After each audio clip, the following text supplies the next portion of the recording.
Абайғанамай 38-ші қара сөз жалғасы. Белгілі Құдай тағала ешбір нәрсені хикметсіз жаратпады, ешбір нәрсеге хикметсіз таклиф қылмады. Бәрінің хикметі бар, бәрінің себебі бар.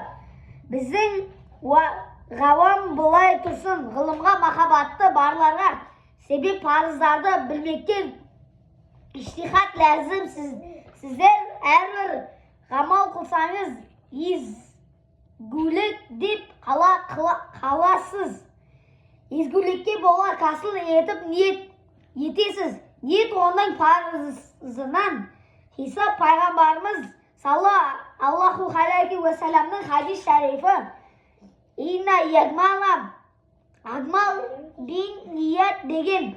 Енді ниет еттіңіз тахарат алмаққа, намаз оқымаққа, роза тұтмаққа. Бұл тағаттарды ниетіңіз захирынан қалып сыр ғибадатқа жеткендігі кемшілік емес пе? Сіздің батинныңсыз таза болмағы ол иман болып, бұл захир ғибадатыңыз иманды болған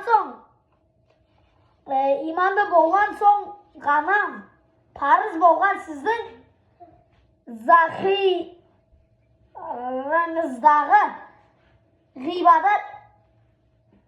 ғибадат батиныңыздағы иманның көлеңкесі һәм сол иманның нұрланып тұрмағына көрік үшін бұйырылған. Оның үшін ғұламалар иман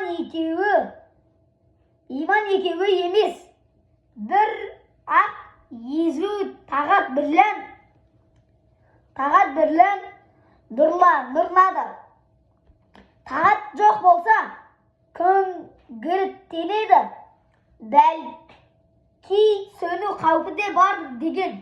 Егер надандар ол ғибадаттың ішкі сырын ескермей қалса, соны қылып жүріп иман сөнер деген менің қаупім бар. Олар